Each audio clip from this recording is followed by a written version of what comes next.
Well, I think Dave Daniels, Dave, I'm already calling him, David Daniels, is a virtuoso. Yeah, that's like 10,000 hours of practice minimum to be able to sing so fast and hit And all that those music notes. demands a laser technique to be able to pull that off. Yeah, he sounds like a violin. Like he's playing what the violins are playing on that Baroque music, you know? Doody doody doody doody doody doody doody. Yeah, yeah. And yeah, to my untrained ear, if I heard that, I would have just assumed it was a woman. I would have no idea that that was a guy singing Mm-hmm. Mm-hmm. in that range.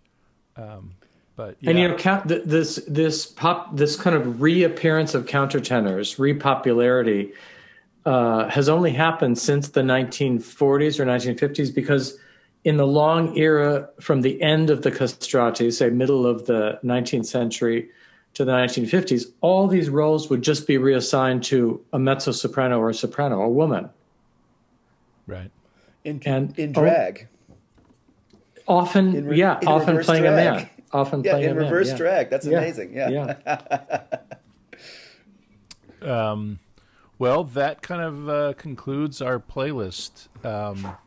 So, Peter, we want to thank you so much for providing your much-needed expertise in exploring this topic, and we're both much more knowledgeable about opera than we were a couple of hours ago.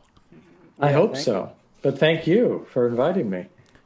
And hopefully we're going to have you back, and we'll have to dig into the composers and really get into the musical side, which I know Timo's excited about. Yeah, it's a big topic.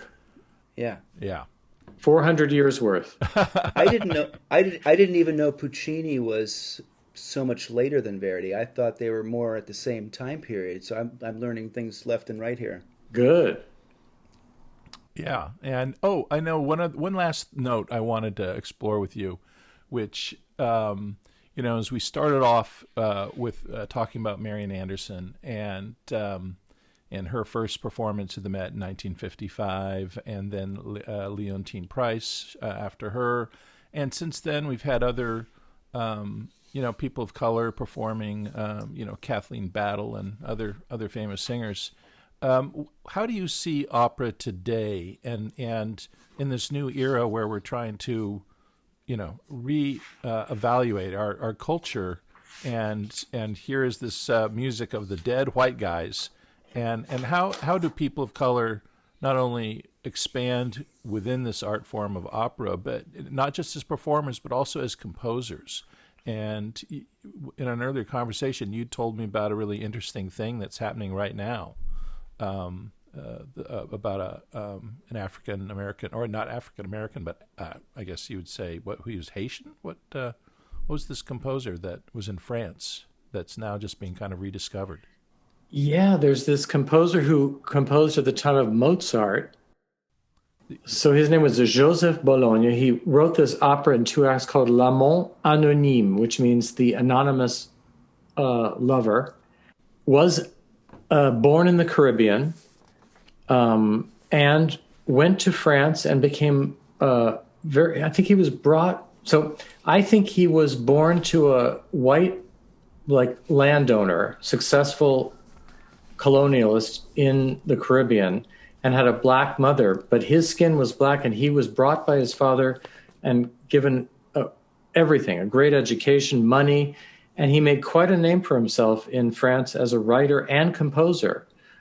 I didn't even know about him until recently. Just now, some people are beginning to rediscover his works and are performing them. Yeah. And it's only just now been sort of rediscovered, this piece. And now, thanks to Black Lives Matter and a urge and wish to do more by Black composers, this opera is now being done around the world. Great. But the great thing about African Americans, particularly in opera, is that by the fact of their virtuosity, the very topic of your podcast, people who, it doesn't matter what your skin color is or where you come from, if you have the talent, you even throughout the last since 1955 when Marian Anderson made her debut at the Met, it's been recognized and understood that if you have the talent to make it, you can make it no matter what your skin color is. Yeah, and so I guess, do you see working with young artists and things? Do you see more diversity these days, or is it still a difficult You know, thing? there is some, but there has to be a push to because while someone may have a great voice and a great ability, often they don't have the exposure to the art form, the culture, the education, the training, And the rigors, yeah, the or rigors. the access, or the time, or the money to devote to all of that. All of that. So there's a push now to try to get more people interested early, and in terms of trying to find and hunt out that talent so that it can be, fostered and nurtured and developed, so there can be more great stars in the future who are persons of color. Yeah. I mean, also like the Mets up against a demographic problem going forward, right? Where the audience gets older and older, the singers get older and older, and how to get a younger generation interested in preserving and moving it forward, not just preserving, but also maybe composing new music for it, having new energy put into it, not just in Yeah. a historical museum kind of way, but in a vital way that keeps this kind of sacred thing alive going forward, right? And I think all of these movements will help that for sure, both for the audience and the performers. Yeah. I mean, how about the new composers for the music? I mean, I listened to some Penderecki operas. That's going to be Hmm. tough for an audience to listen to. I liked it a lot, but the subject matter is excruciatingly dark, and the music's thorny and hard to listen to. It's so different from like whimsical Italian opera of the 1800s. I listened to Ligeti also. That's a tough listen. I like that stuff. Well, I think that's some of the topics we'll be exploring when we come back to the composers, and everybody from some of the people you just mentioned to Philip Glass and Steve Reich, and we can really talk about the development of composers up to the modern day and what's happening today. Yeah. So again, thank you, Peter, and Thank you, Peter. we're gonna sign off, You're and welcome. until the next time.